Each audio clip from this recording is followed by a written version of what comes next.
Good evening, everyone.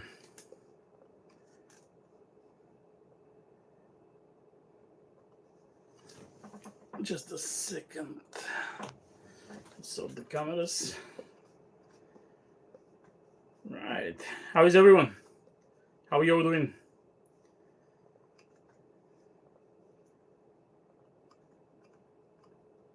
I'm just trying to start the second stream as well. If you bear with me, I think we should be.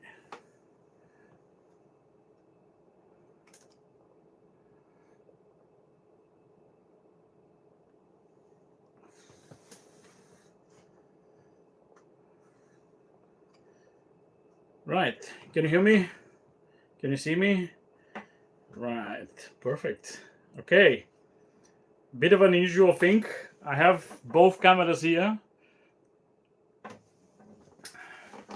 So we're gonna try something a little bit different today. I'm gonna be live in two different social medias. We have the YouTube, we have the Instagram. So we'll see what will be the outcome. I'm gonna keep looking mostly in my screen because obviously I need to monitor everything, and it's the first time I'm doing something similar. Can anyone in YouTube and Instagram just give me a shout? How is my sound? So I'll put my mic more closer and just give me a shout. How is my sound? Can you both channels hear me and nice and loud so I can start the stream properly? Right. In the meantime, it's perfect in Instagram. Sound good in YouTube. Good. Finally, I think I might actually found the solution of how I'm gonna do that kind of stuff in both social media. So welcome everyone. This is the Late Smoke with Mireille, and this is an episode 60. And Happy New Year, everyone. This is the very first episode of the new 2026, and as usual, was an old tradition now. I'm gonna talk about my personal top 25 today. We're not gonna talk about any news. We're not gonna talk about anything else. No other topics. Is only top 25 of my favorite, my best smokes in the last year. As usual, people, you can ask me anything. Basically, we can discuss anything. I stop at any point and answer the question or do some jump in something else. But I'll be back on the normal topic. The people in Instagram, I haven't done live in Instagram in maybe year and a half. I was doing those in the YouTube channel only, but now I think I'll be able to do it in both channels. I even bought a special light, which I don't use now because it's ridiculously bright. Okay, the remote control is over there. So I'm using my standard lighting. I'm not using any extra lighting on this one. Right. So probably as the people who follow me and looking at the website, you've seen the last 20 numbers I've released in the last few days. So the only numbers you don't know, that's 1 to 5, which will be revealed towards the end of the show. It's been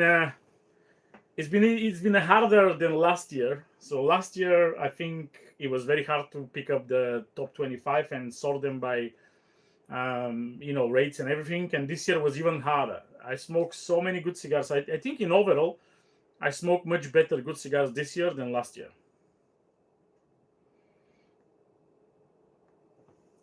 Not much better, much more better cigars than last year. Before I jump into the proper business, what I'm smoking as usual. So tonight is the first show of the year and a little bit special and celebrational type of show. I almost knocked down my cameras.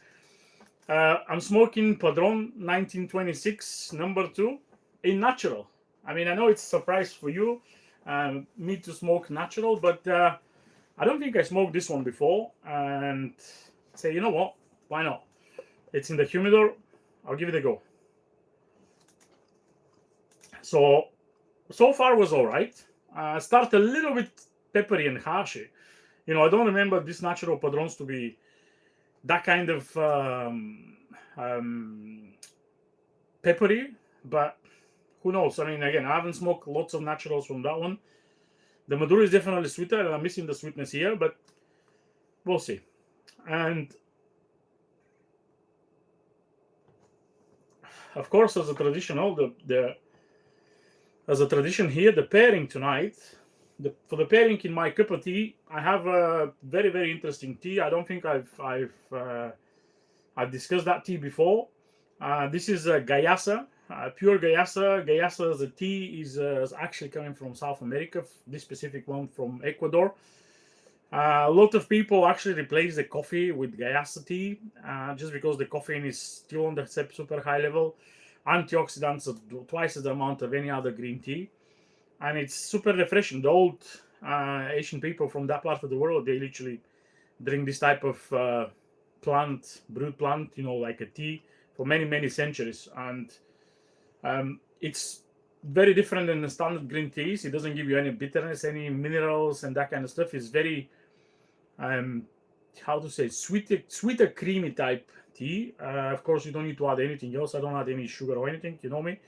But yeah, so right, that's my pairing tonight. Let me know what you're smoking, what you prepared for tonight. What's your first smoke of the year? What's your best cigar of the last year, and anything like that. Just jump and throw it in the chat. I like that kind of stuff. I like to talk about those stuff. And yeah, my top 25. Before I jump into the in the top 25, let me just give you a few statistics. Keep turning the cameras. So last year now, 2025, I managed to smoke over 910 cigars. So 914 was the exact number. About 820 different cigars, over 16 different countries. So most of the countries I smoked before, they're pretty much the same. There's not many new countries which I haven't smoked. Except the cigars I smoke for a job and for representing different brands on different events. So except those ones, because those are predominantly the repeated cigars and the smokes in the ranking. The most smoked cigar from me last year, that was Saladino Fumanoche. I smoked it 4 times, but unfortunately none of those 4 times are in the ranking. Year before, Fumanoche was in my top 3. I don't know, maybe a year later this cigar started not performing that well. I don't know what's the reason there.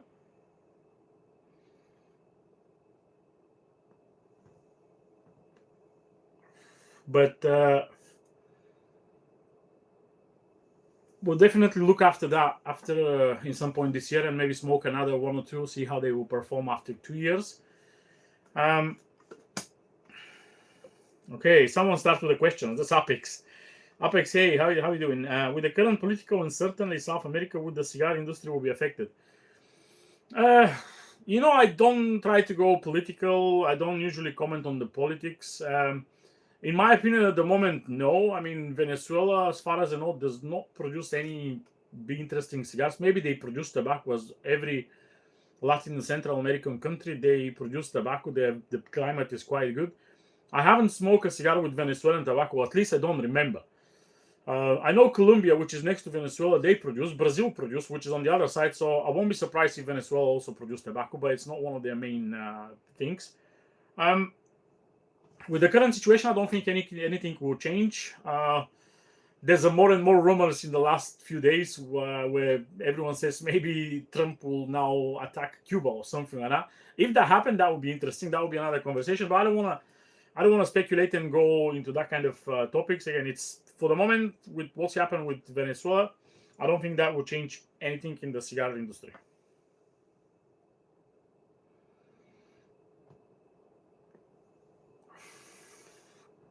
Right, Dexter says number 1 for 2025, Padron 60th anniversary Maduro. I mean, everyone says it's a really good cigar. The problem is, again, I don't want to spend that kind of money to buy this cigar. It's $70 odd. I prefer to buy a few other cigars instead of that one. I'm smoking a Padron now, so there we go. Jacob says supposedly drug related and cartel related. I don't know, honestly. I try not to get involved, and I read obviously the main news and stuff, but at the moment, I don't think the cigar industry will be affected. I mean, Nicaragua is already hardly affected. It's already hit hard by all the taxes and all the tariffs and everything. Dominican Republic, so far so good. Honduras is already troubled country. You know, the people on top of that are not ideal. Cuba, we all know the situation in Cuba. I mean, those are the main countries. You know, everything else, Ecuador or stuff, I don't think Ecuador have any political issues. They produce lots of tobacco. So,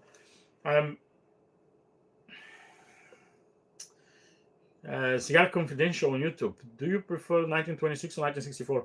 I think I would pick 1964 on the Maduro. From all the fancy padrones, well, I don't actually feel that much of a difference. I haven't smoked, to be honest, I haven't smoked that many padrones from both lines, so I can tell you, hey, this is 1926, this is 1964 on a blind taste or anything. I think I smoked more 1964s. That's why I said maybe 1964 would be my preferable one. But again, they're very similar in my opinion. Maybe I need to smoke a bunch of those. I have very few of those. And if I decide to smoke them, I don't know if I'm going to be able to get some more of them.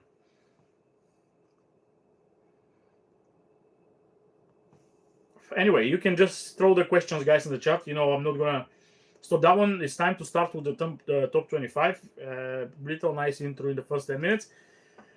Right, number 25. Number 25 in the ranking. This is probably one of the biggest surprises when I was collecting my scores at the end. This is a cigar called, the brand called Adrian Magnus. The cigar is Imperiales, aged 10 years, White Churchill. Honestly, I don't know almost anything about this brand. I smoked this cigar on a blind taste as a part of the cigar journal, so I didn't know what I was smoking until I get the scores later. As far as I know, I mean, I've seen the booths in Intertabac. If you remember, even on some of the live shows, I was commenting that those guys even bring a proper Tron, you know, like a red velvet, massive king style Tron in the booth, so you can sit down and make pictures. I was even making jokes with them. But again, I don't know the guys. I don't know anyone from the company. I tried to find out some information. So apparently they're a Swiss-owned company which produce cigars with different types of tobacco. When you look at the website, this cigar is produced in Dominican Republic. They don't disclose which factory. But also when I was smoking them back in the time, the information I was given, the cigar was produced in Costa Rica. So I reckon if the website says Dominican Republic, maybe the Dominican Republic is actually the real country. I don't know why they give the Costa Rica at the beginning, but that was a surprise. Cigar was really, really nice. I mean, I said White Churchill, but it's actually 5x52, which is a pretty much standard Robusto. I don't really know why they name it White Churchill. Maybe to use the name as a marketing point. They claim to be very old tobacco, 10 years, 12 years, 15 years, etc. I don't know about that. It's the most unknown cigar in this ranking. One of the most unknown brands and cigars I know and I smoke. Definitely, I need to investigate more. I need to find some of those cigars and smoke. I haven't smoked any other cigar from the brand.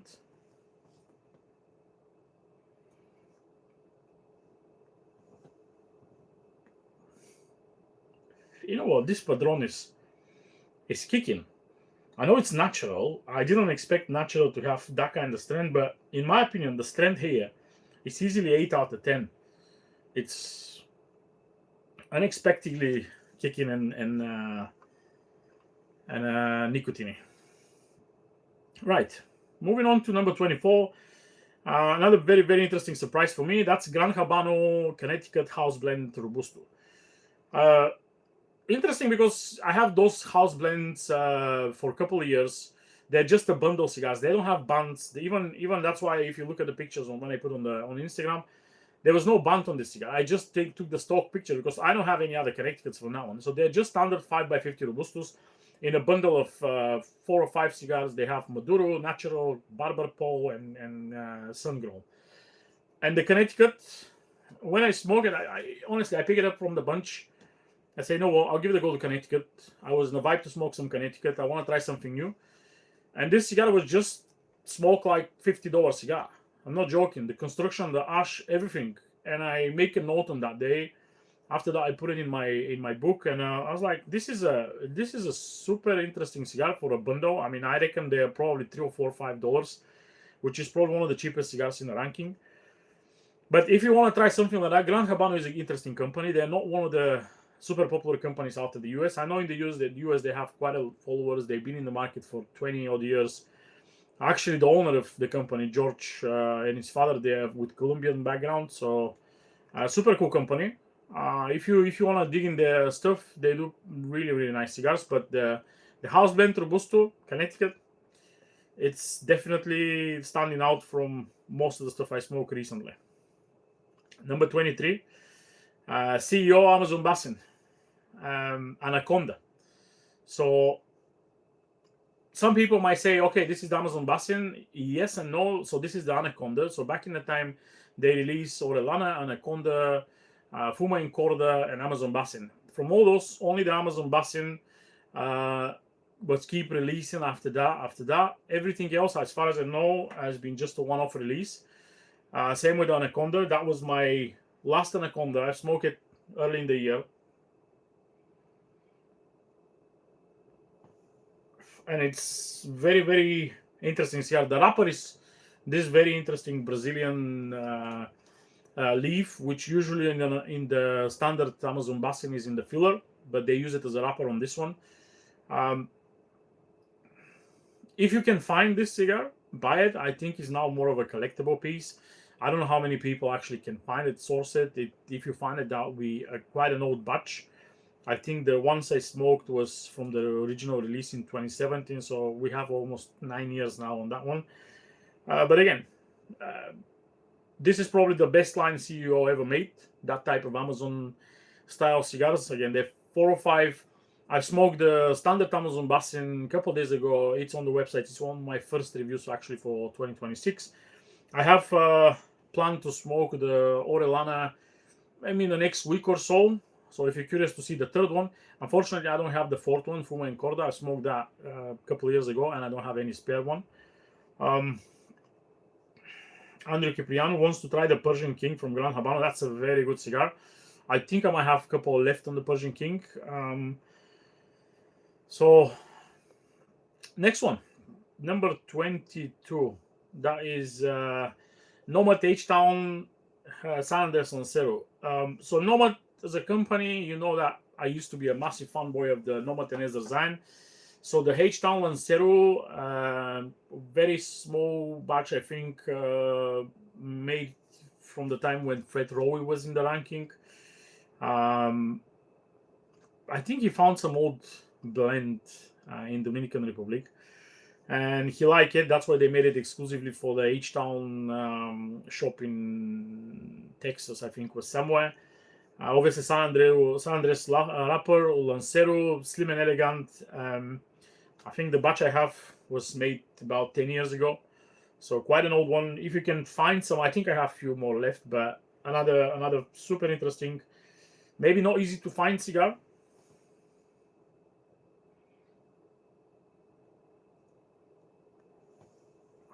But if you wanna try to replicate the top 25, there we go. There's a challenge for you, so you can have a look and dig about that one. Number 21. We are on the Oscar Valladares 2012 Connecticut Robusto. Another interesting and really good Connecticut. 2012 is actually one of the lines from Oscar where they're not super popular as some of the others. So the Oscar have much more popular, much more famous lines. The 2012 is one of those more budget, really nice box, square pressed almost cigar. And this is like a short Robusto, just under 5-inch. But if you like Connecticut's, if you want to try a really tasty Connecticut, which doesn't get you that much of a grassiness, that much of a hay, dry grass and stuff like that, go for that one. I think it's available in lots of different places, lots of countries. It's not an expensive cigar. Smoke slowly. You know, those are very heavy, nicely stacked cigars. So even if it's a short Robusto, will last you just easily over an hour. Depends, of course, how you're smoking, but go for it. If you haven't smoked it, I think for more, I mean, Maduro, the 2012 Maduro have a sun grown. I think it's not. I think it's Habano with Oscar. It's not sun grown. But the Connecticut is very different. The other ones you can probably slip and say, yeah, okay, it's one other cigar, but the Connecticut for me stands out from all of them. If you like Connecticut, if you don't like Connecticut, I don't think you're gonna like this cigar. But if you're open-minded, if you want to try something with the Connecticut wrapper, go for the 2012. It's an interesting cigar. Dexter posting that he loved the Gran Habano blue and green. This was actually the first Gran Habano I've smoked. It was very decent cigar, very nice looking because you have a nice cedar sleeve and the bunt is really beautiful. And that's what get me into Gran Habano years ago when I was obviously venturing into the non-Cuban cigars. And that's how I discovered Gran Habano with the blue and green.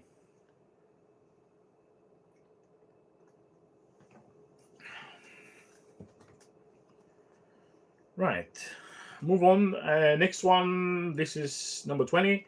Another Lancero Espinosa 601 Habano.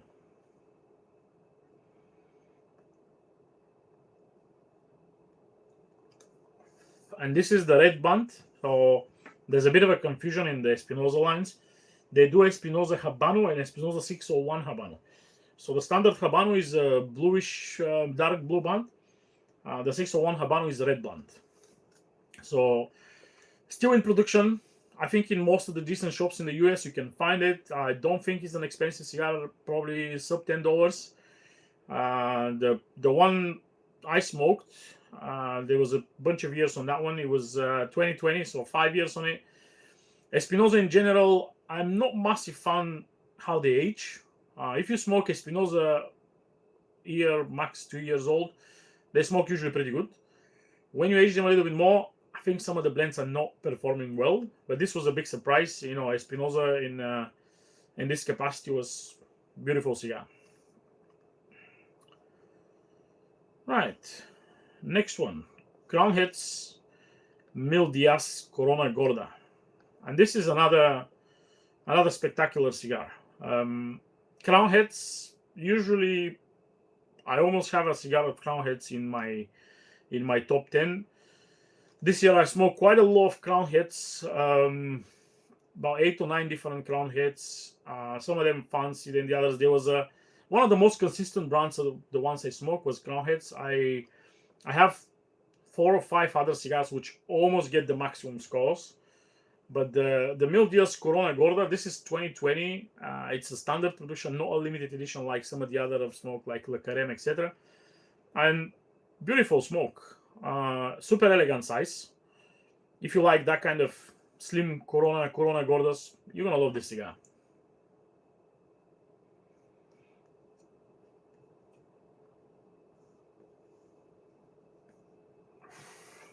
Some people might say it's a surprise that the Mil Diaz actually getting there, but Mil Diaz is one of the oldest blends from John Huber, and I'm so happy that he's still in production because he's changed so many blends. He stopped some of them, but the Mil Diaz, for me, is super classic. I reckon at some point he will refresh the blend, maybe add something, change the cigar. I hope we'll be close to what is it now.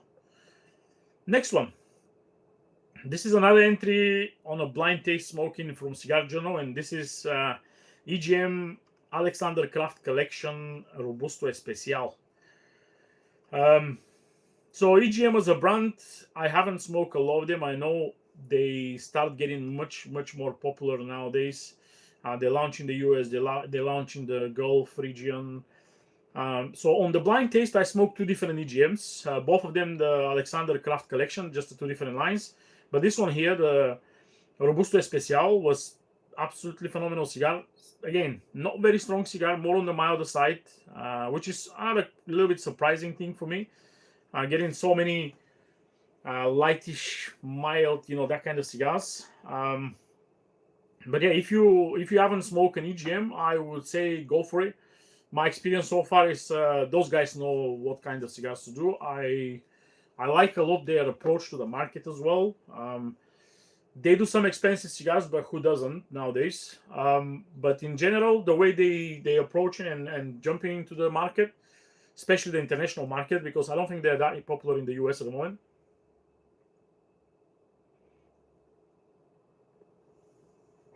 But I think it's a matter of time they can jump in properly into the US market as well. Dexter, you need to try them. Definitely interesting cigars. They do a really nice Salomon, big perfecto size, typical Cuban A diadema, whatever you can call it. Again, it's a massive cigar. I still haven't smoked that one. I have one in my humidor, but that will take, knowing my pace, I don't know, 3-4 hours or something like that. Now, number 19. We're going into the no, actually number 17. I don't know why I'm thinking number 19. Number 17. This is another blind taste cigar, and this is the last blind taste in the ranking I have. A brand which probably lots of you haven't heard. The brand is called Essence. The line is called Zodiac, and the cigar is Lancero. If you remember when I was showing you some of the cigars behind me, the Essence box, I have a full box of the Lanceros, one of the pre-release boxes. It's actually 13 cigars in a box, really beautiful wooden box in a blue color with a velvet pouch. I haven't smoked any of the cigars in this box because I don't want to break the box yet, but I was fortunate enough to get some of those on blind taste. And when I realized after that, I even spoke with Peter, the guy who owned the brand, who was very, very fortunate enough to give me that box. And I told him, hey, I smoked finally one of your Lanceros without even breaking the box. So I was smoking it without knowing what is it. And it's, when Lancero perform and have no issues and everything is spot on, I'm just in love with Lanceros. When I have a Lancero, I'm much more critical to Lancero. Everyone says, yeah, Lancero is your favorite size. Yes, but I'm super critical to Lancero. I would probably knock down more points on Lancero if it doesn't perform than any other size. If I smoke 6x60, I'll be like, yeah, I mean, maybe it's not perfect, but still I'm going to score well. Depend, of course, what's the issue. But on Lancero, just a little imperfection, I'll be super critical.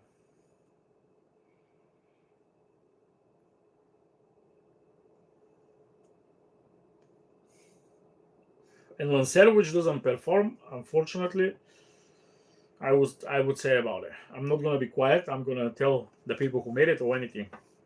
Of course, if I know them. I don't tell anyone, hey, your cigar sucks or not, anything like that. So, but yeah, if you can find Essence, I think they're in Europe in a few different countries. I don't think they're in the US. Maybe again, it's a very new brand. They started 2 years ago, even less than 2 years ago. It's a Hungarian brand. So Peter is one of the importers in Hungary. Great guy. And I believe, I'm not 100% sure here, but I believe the cigars are made in the same factory where EGM cigars are made in Dominican Republic. So probably same type of tobacco, same blenders. Who knows? Next one is actually the first Cuban entry. So number 16, Ramon Iones, number 2 limited edition 2019. This cigar is very, very interesting because years ago when they released it, I smoked one on the lounge and I wasn't a fan. I was like, nah, very bad cigar. I relighted it. I remember very well because it was expensive for the time. And I relighted lots of times, and it was lots of construction issues. And I was like, how the hell this is a fancy limited edition cigar? It doesn't work. Then, just before the price increases, I was fortunate enough to be able to buy a couple boxes of that one. And at the beginning, I bought them because the price was very good. And I was like, even if I don't like it, I'm sure in a few years' time, I will make my money back. Maybe I'll have a nice gift as a present to some friends. It's a limited edition, still Cuban limited edition. So after a couple of years, I smoked one of the box, and the cigar was actually very nice. So okay, that's different. Maybe my box is different. So I smoked from another one from the box, another beautiful smoke. And I literally smoked half of the box already. One of them this year. And for me, it's one of the best Cuban cigars I smoked recently. And the cigar is so oily, dark wrapper. I mean, if I didn't know, if I need to smoke it probably without the band, I wouldn't put my hand, this is a Cuban cigar. The wrapper doesn't look Cuban at all. It's very dark and oily. Looks like wrapper from other country, not a typical Cuban one. But the cigar is beautiful. I'm not a massive fan of Ramon Allones, so I smoked a bunch of Ramon Allones last year, like 3 Gigantes, and none of them performed that well. With the Gigantes was even the funny thing is it's so inconsistent. So I smoke a Gigantes, which I give almost perfect score, and I smoke another Gigantes, which was almost the worst cigar I smoked in the year.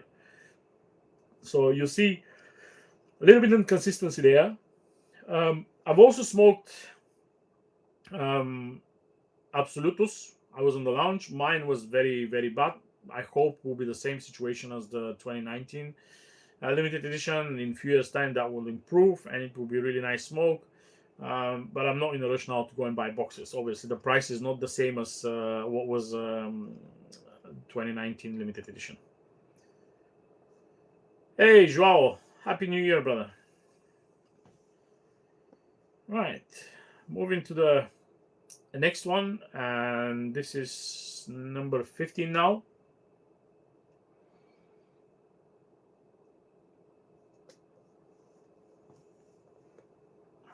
Caldwell, Long Live the Queen, in a Toro size.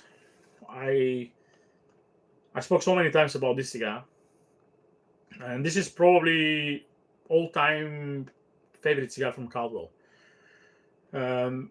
I like most of the Caldwell cigars. I like most of the Lost and Found, but this Long Live the King, Long Live the Queen, spectacular cigar. I smoked it in the summer, as I told you probably last week. And some of you maybe remember, I was telling you about this specific one. Literally, there's zero problems on the cigar. There's zero negative things on the cigar. Beautiful size, slow burn, ash stack, flavors and taste phenomenal. So in all the Caldwells I smoke, and I smoke 6 or 7 different Caldwells, this was the one. It's literally stand out, hands down. And it's still in my website in the late smoke. This is the most read review from all the people. I had a bunch of reviews already, over 100 reviews, and this is the one which it have much more views than any other review. I don't know why. It's very unusual for me, but yeah, I guess people wants to read about it.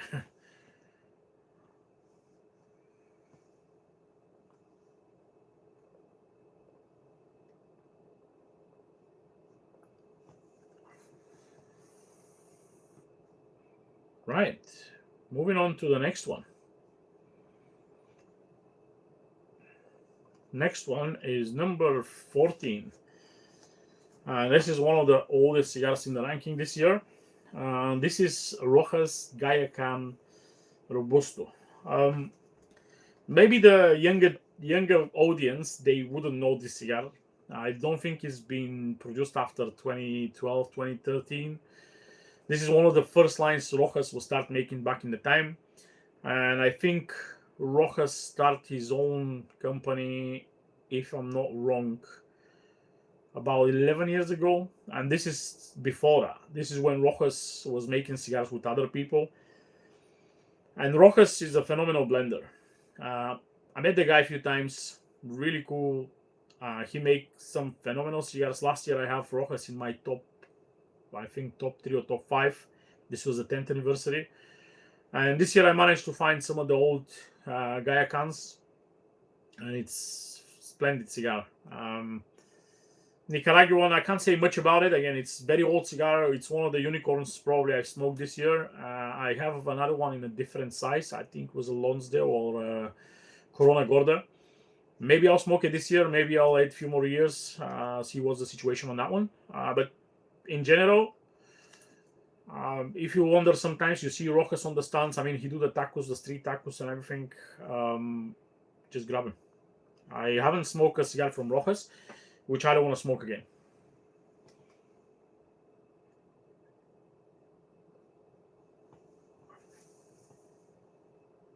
Now, number 13. We're on this fatal number. And this is another Cuban entry. This is a Partagas Legados limited edition 2020. So another Cuban and another limited edition. So Partagas Legados, I didn't have any expectation about this cigar. You know, a bunch of people, every time we mention this cigar, they smoke it and they were like, it's nothing too special, nothing to look around and anything. But this specific example, I smoked it quite recently, you know, maybe less than 2 months ago. It was phenomenal cigar. And I'm not a Partagas guy, so for me to put Ramon Iones and Partagas in the ranking is very unusual, very weird. I know I always says I'm not a big fan of Ramon Iones, Partagas, Bolivar, and having those in here, I mean they are literally spectacular cigars. I have a few more of those ones, so I'm looking forward to how they're gonna develop in the future years. Are they gonna still be that consistent and good, or they will be declining? So that will be a very interesting cigar to follow. Maybe I'll smoke another one this year. Maybe I'll smoke one more next year. See how they're gonna move in those last 3 years.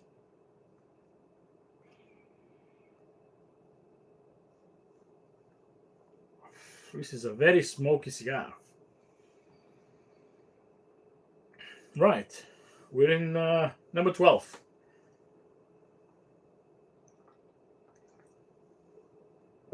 Number 12, cigar which doesn't need any introduction. Drew Estate Liga Privada, Drew Estate Liga Unico L40 Lancero. I've always said this is one of the best Lanceros ever made. Unfortunately, I smoked my last one this year, last year. I don't have any other now. Maybe I need to buy some. But if you want to smoke literally a nicotine bomb, a flavor bomb, and last you 2 hours, nice and elegant size, beautiful dark wrapper. You can pair this cigar with so many stuff. It's very clean finish smoke. Just go for it. It's very unusual wrapper, Connecticut stalk cut type wrapper, where basically the stalk cut technology, when they cut the leaves, they don't cut them on primings, they cut the whole plant and they put it opposite way down to dry.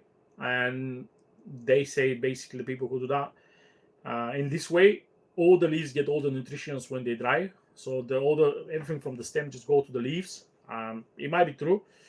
I haven't researched that much into that topic, but again, L40. If you never smoke an L40 and you don't mind strong cigars, because this is a very strong cigar, go for it.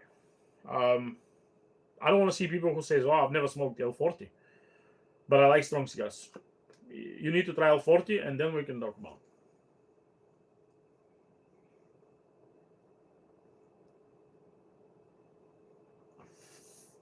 Next one, a cigar which reminds a lot of L40. This is the new Foundation, the Wiseman Maduro Limited Edition Lancero. Cigar literally launched a couple months ago. I was on the launch in UK, one of the events they organized. And I've mentioned even on the live after the event, I've smoked a really nice cigar on this launch. Beautiful Lancero made by AJ, made by my father.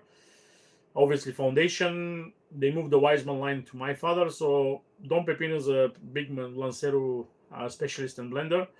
He knows how to make Lanceros 100%. And if you haven't smoked this one, I believe it's still available in some places. It's only 250 boxes. What I've been told. Launched a couple months ago, so probably you can still find some. Beautiful cigar, not as strong as L40, just a tad less stronger, but very similar to Tabernacle. So the Tabernacle Havana seed, very close, very similar.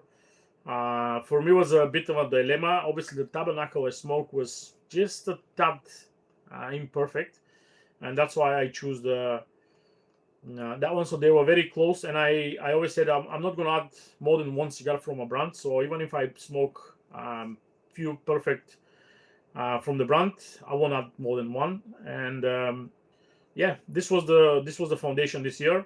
Definitely the Lancero Havana seat was very close. The Tabernacle Bellicoso, another phenomenal one, which was almost in the ranking as well. And yeah.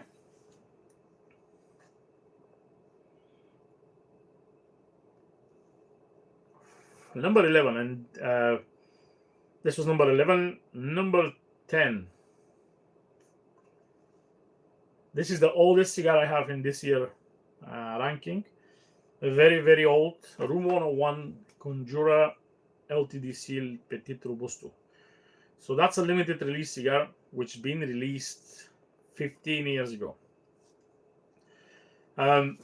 It was still from the time when Room 101 were made in Honduras from the Eroa family.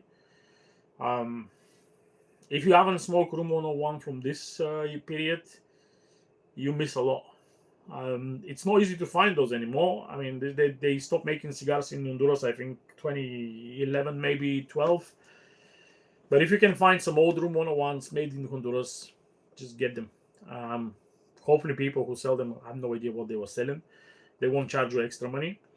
But this is a truly phenomenal cigar. I spoke with Matt Booth a few days ago, and he can't believe how well this cigar smoked. I explained him everything, and he was like, wow, this is super cool. So, big surprise, probably, for a lot of people. 15 years old cigar in the ranking as one of the best cigars of the year.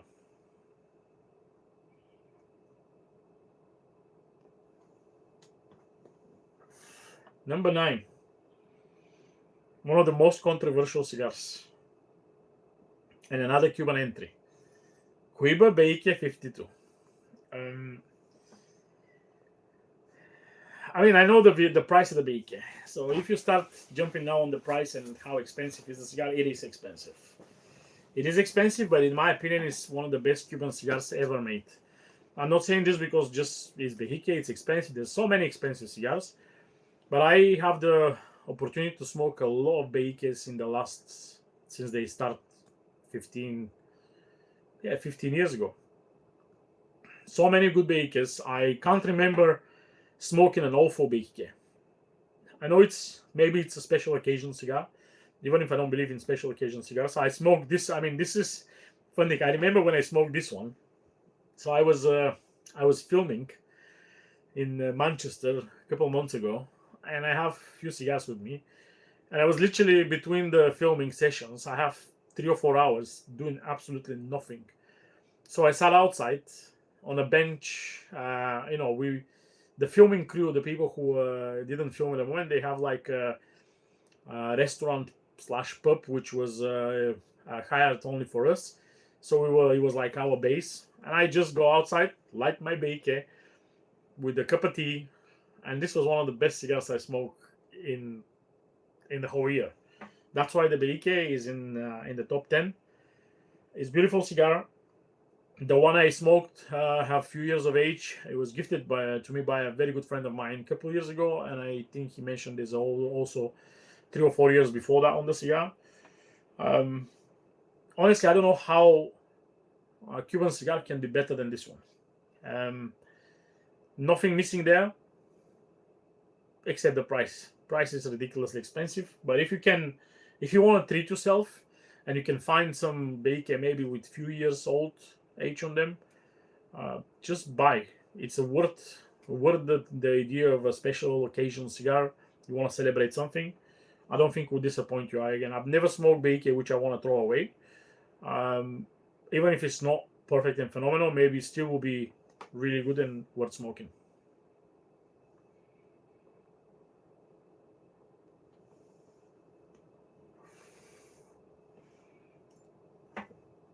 Next one, number 8.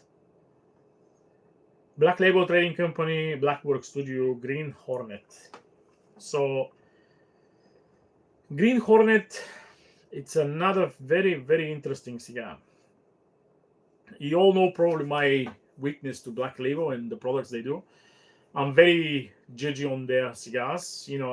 As I like to say, it's every time I smoke a cigar, which I know I like the brand, I like the people, I'm very skeptical.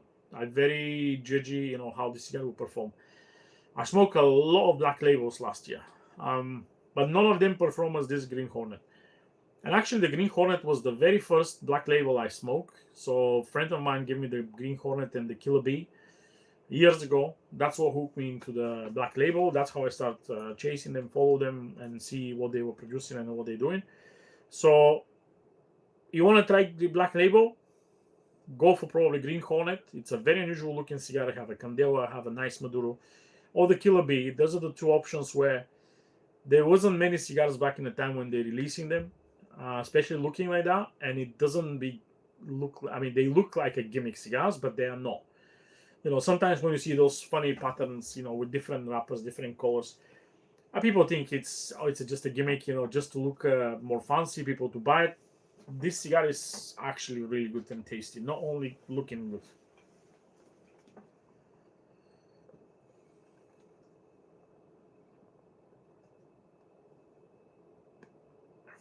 Next one, number 7. Arturo Fuente, Don Carlos Personal Reserve Robusto. Another cigar which I'm on the Fuente. I haven't smoked that many Fuentes, which I would say, wow.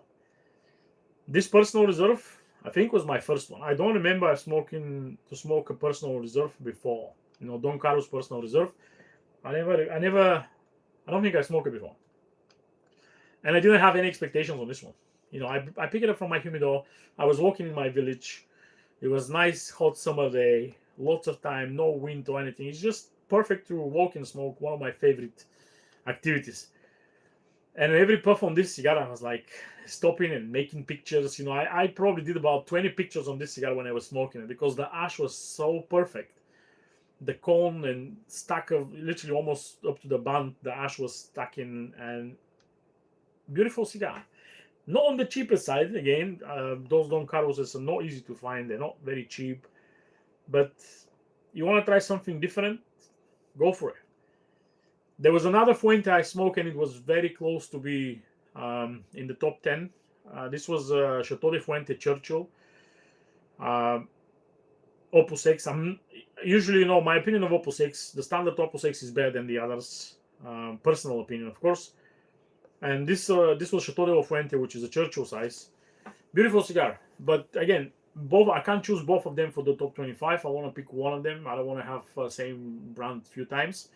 And that's why the Don Carlos Personal Reserve was just appealing to the eye, slightly better than the Opus X. Again, beautiful band, beautiful ash, beautiful construction, cigar, everything. All those cigars from literally the top 10, I can't say anything negative on them.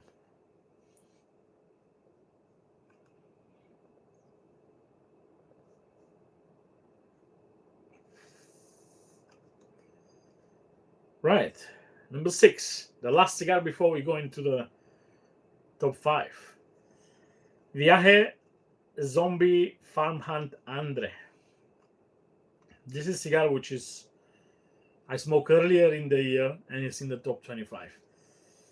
Viaje, another brand which sometimes disappoint me a lot, sometimes make phenomenal cigars. It's a very hit and miss.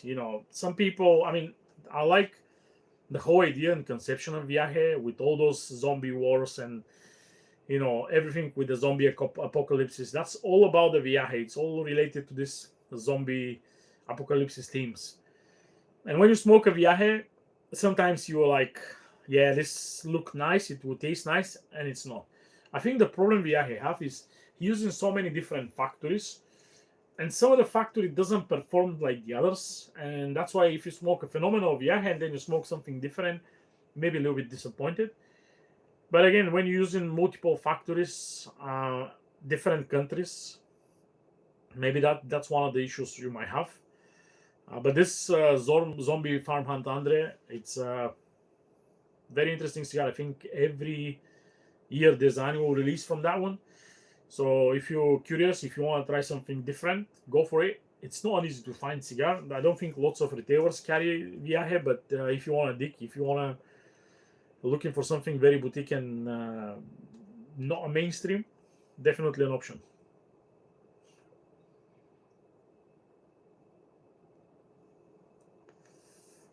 Right. So far, all those cigars. I've already published them. Now will be the cigars you have no idea what I publish, no idea what's in the ranking, and etc. etc. Number 5, and I'll try to explain you why all those cigars. The top 5 is very very special. The first cigar of the top 5. I will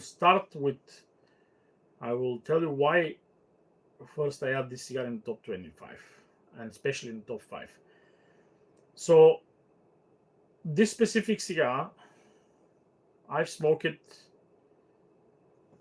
3 cigars from this brand. No, actually more, 4.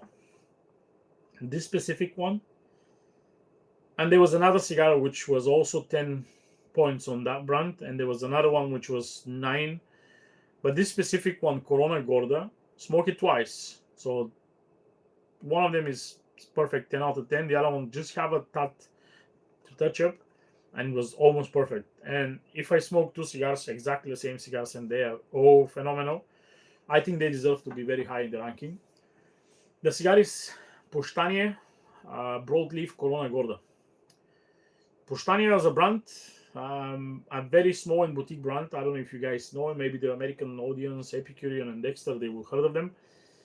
Puștanie make their cigars with Nica Sueño, which is the Roma Craft factory in Nicaragua. And I honestly don't remember smoking a Puștanie which doesn't perform.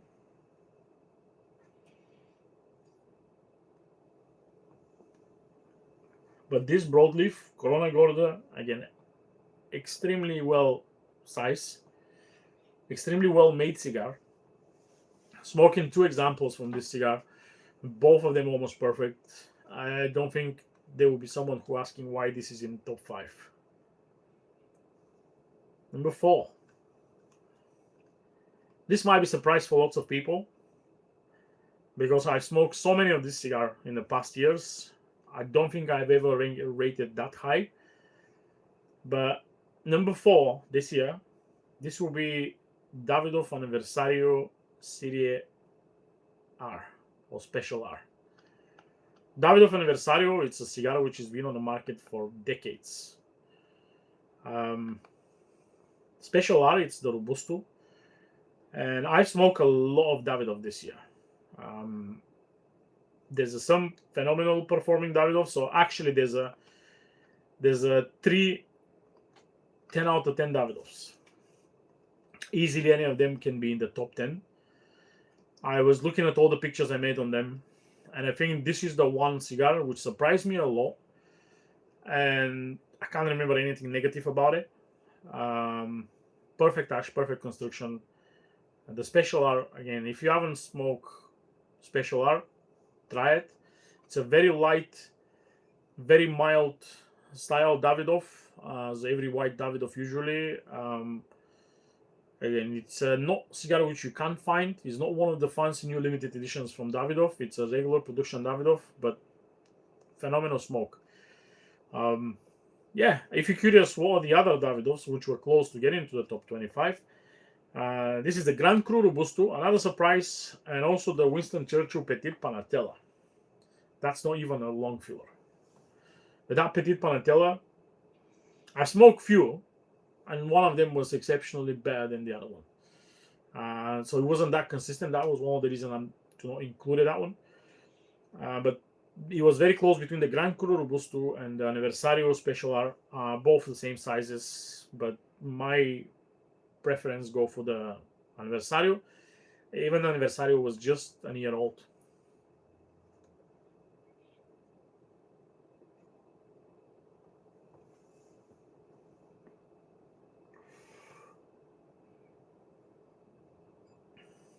Number 3. Let me have a look at the comments before that. Epicurean smoked the new San Andres Puștanie. Really nice.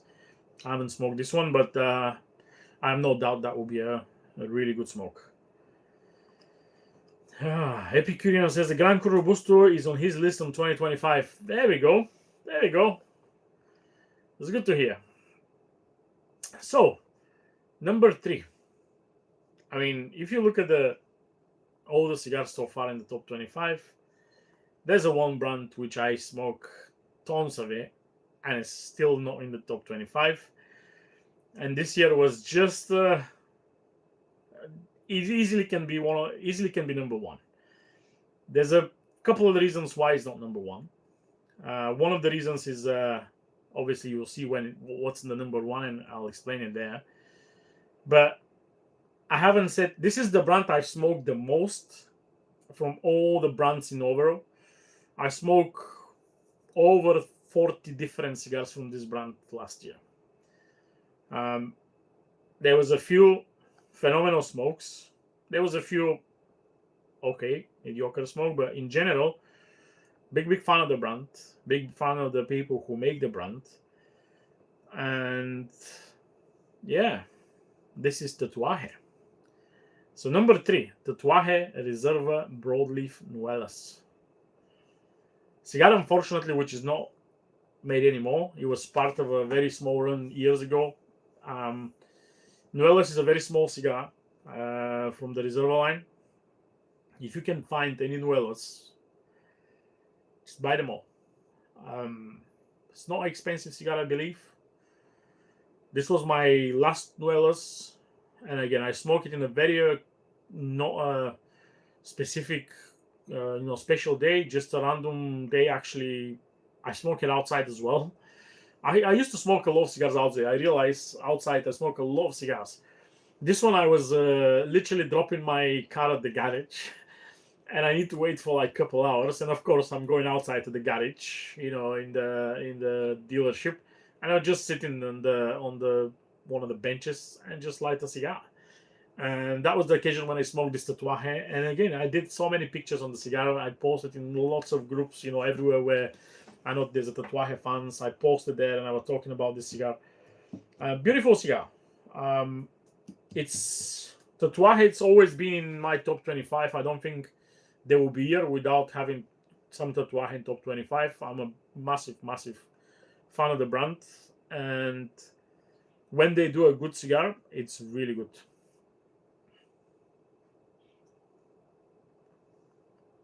So there were 4 phenomenal Tatuajes this year. I need to choose between one of those. The other 3 Tatuajes, one of them was part of the SNS Pack 2024. The other 2 was Monster Face from the MASH selection, so Monster MASH Face. And the other one was Height from the Christmas calendar 2 years ago. I smoked actually 2 Heights. One of them was almost perfect, the other one was perfect. So I want to choose between those 4 cigars to be one of them to be in the top rankings, and the Nuelas was standing out, maybe because it was my most recent phenomenal Tatuaje. I don't know. This is the cigar which definitely will choose between them 4. And if you haven't smoked it, you need to find it and smoke it. It's a beautiful cigar. Right. Number 2. Just easily this will be number 1. But the only reason I didn't put it in number 1 just because number 1 was wow. I've said it wow so many times this evening, but honestly, making the list was not an easy task. So number 2, Plasencia Etefal. Where to start? It's expensive cigar. It was limited edition. Those are stuff which I always says I'm against. I don't believe in those expensive cigars. I don't like limited editions. They're so expensive sometimes. And this is literally the controversy here. This cigar was so good. Honestly, I want to smoke more. And it's number 2 for one reason only. It's number 2 because I smoked 2 Etefals. Both of them were 10 out of 10. Both of them have no issues. Both of them have literally no problems. And when I have 2 cigars from the exact same cigar, line and everything, and they all perform that well, I don't know. Maybe some of you smoke 5 or 10 of each cigar. I don't smoke 5 or 10 of each cigar. I smoke usually 1. Maybe sometimes I'll grab another one. In this case, I was so surprised by Etefal, the first one I smoked.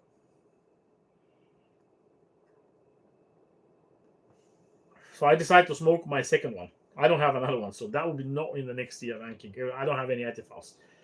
And those are sold out long time ago. Obviously, Rubio is in Netherlands, so he can find some. If you want to buy some, go to Netherlands probably. But Etifal, it's a Toro by Plasencia. It doesn't taste like all the other.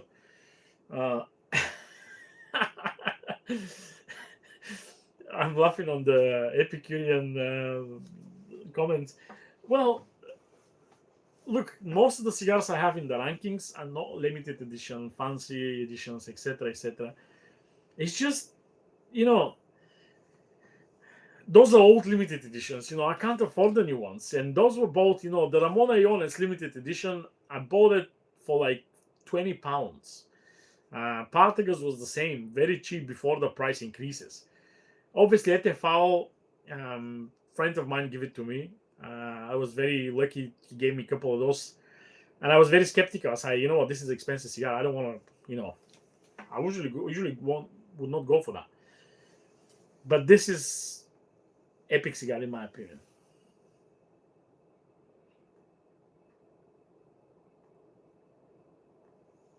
And Plasencia make, great cigars.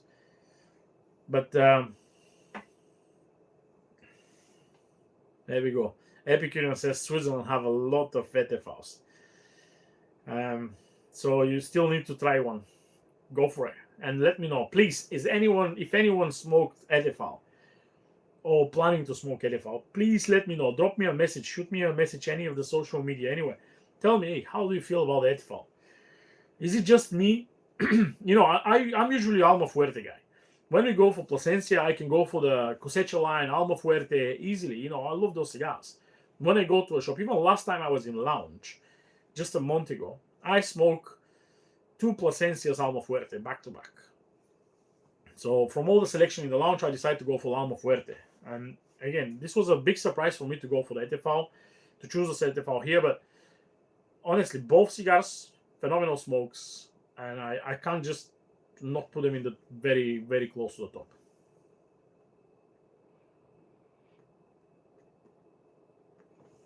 Right.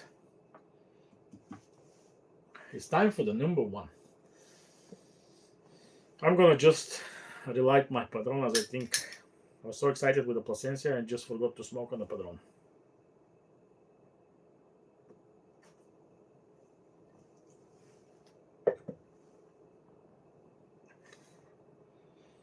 Number one, and the best cigar of the year. Drum rolls? No drum rolls. So I have actually the cigar in my hand, and I will show you what's the best cigar in my opinion in 2025 from everything I smoked. This is the package of the cigar. El Pulpo Octo 8. Oh, the beautiful Lancero Culebra. Weird looking cigar. Not very often I've seen people put Culebras in a rankings, especially not a Partagas Culebra. One of the more very popular Culebras, and where the Culebra basically starts in Cuba. But Octo 8 is everything you want from a perfect cigar, even the weird look. I mean, I smoked one of the Culebra. This is the other two. I was thinking to smoke it tonight, but I want to keep the surprise for the best cigar to the end. Made by AJ Fernandez, San Andres wrapper. Strength-wise is almost 8, 9 out of 10. It's a potent cigar. It's a Lancero. It feels fatter. Doesn't feel slim like Lancero just because it's Culebra and it's a little bit different measurements there. But yeah, there we go. Best cigar of the year, 2025, in my opinion, of everything I smoked. El Pulpo Octo 8. If you haven't tried this cigar, go for it.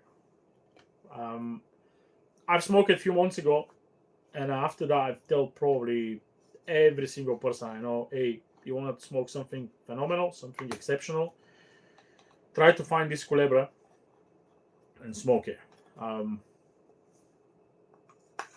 honestly. I think I might smoke one this year, see if it's good enough as I remember, or if it's anything is better than this one. I'll smoke one maybe year after. Depend. We'll see.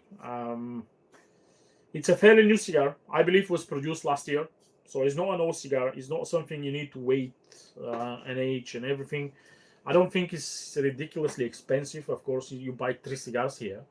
I think the price will be something like $30-40, which is nothing for 3 cigars.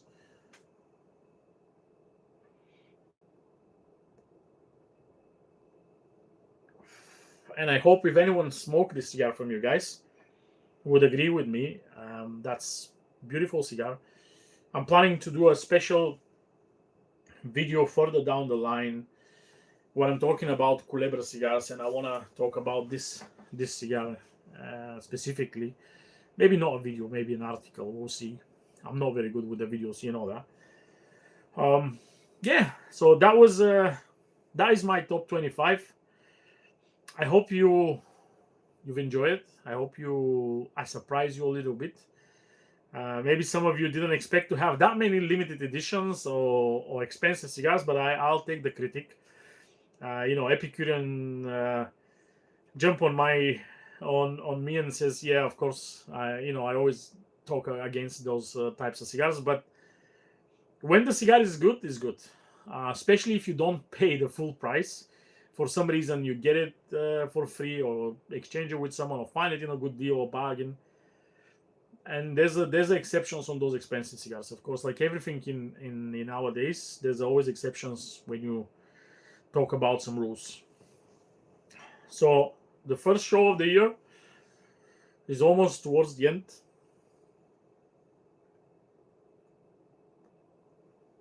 Come on, time for some comments. What do you think? Are you happy with my list, or you are disappointed? Do you think it's fair? I mean, I try to be open as possible. Jacob says, what is good, sometimes cheap, sometimes expensive. Completely agree with you, brother. I don't like spending money for, lots of money for cigars. Sometimes I do, not very often. But when a cigar is good, surprise about the Culebra. Yes. Again, El Pulpo for me are one of the discovery brands for the last few years, since they released the first El Pulpo. So this first El Pulpo I smoked was the Robusto. For me, it's absolutely phenomenal smoke. Last year was in my top 5 or top 6, something like that.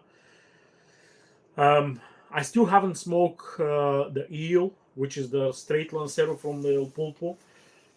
I believe it's a very good cigar as well. Probably similar blend and similar ideas. This one just not a twisted like the Culebra. That's one of the aims I have for this year. Maybe find some of the Eel and smoke it, see how that will work. But when somebody venture into that kind of idea to create something different, making a Culebra, not many people do Culebra. And Culebra is one of the oldest actually sizes. Cuba used to make this size for 100 years.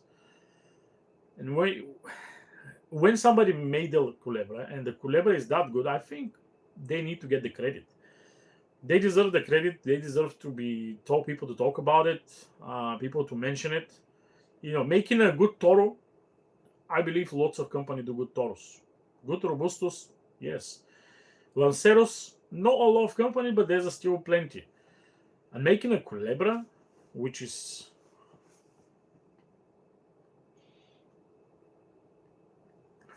harder, wow. How they actually smoke. Honestly, you will not find a difference in the smoke performance. The weird thing is when you hold the cigar. Obviously, it's not a straight, stick. It's not a straight line. You just hold it and it look weird. But there's no tight draw. There's no loose draw. It was perfect. The rolling technique, it's phenomenal on this one. I haven't smoked lots of bad performing culebras actually. All the culebras I smoked through the years. So obviously Partagas. I smoked Diesel. Diesel did a 2 cigars culebra, I think called the Bohemian Twins. Caldwell did a culebra, mild culebra.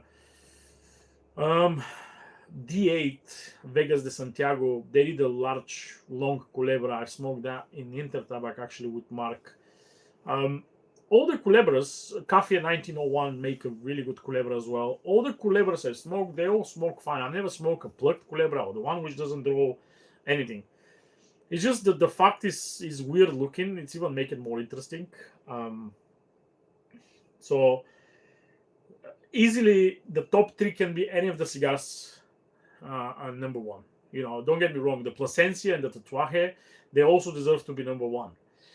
But I can't have 3 number 1s. I want to do the ranking to have 1, 2, 3, and further down the line. And to choose between those 3, that was my biggest dilemma when I was sitting on 1st of January when I made my list. Which one of those 3 will be number 1? And nothing wrong with any of those 3. The culebra was... The culebra was just standing out. When I smoked the culebra, I smoked it here in the lounge a couple months ago, maybe 3 months ago.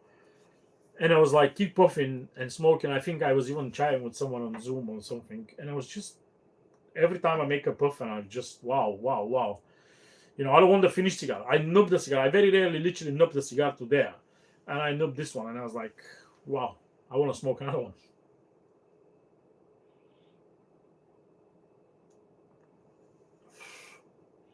Is the myth about the culebra size true? They were only allowed to take 1 cigar of the factory. Yeah, that's the story where everyone know, and I believe it's true.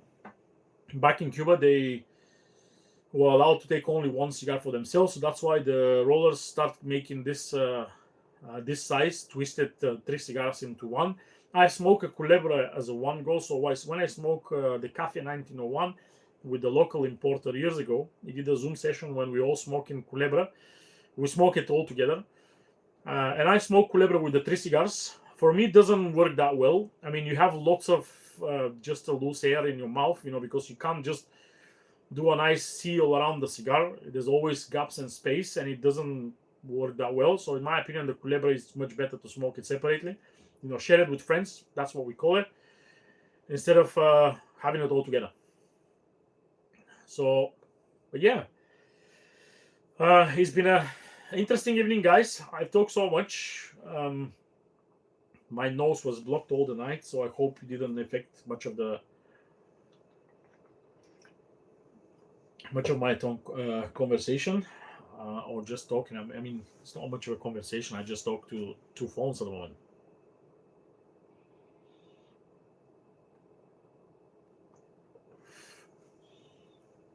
So I've already started reviewing cigars for the next year. I hope next year I'm gonna have a proper list only from the reviews, and maybe I'll do another top 5 from every other cigar I smoked. Next week, as usual, what will be 12th of January. I should be here on time, 8 p.m. I think I'm gonna do the live again in both versions, in Instagram and in YouTube. I think was all right tonight.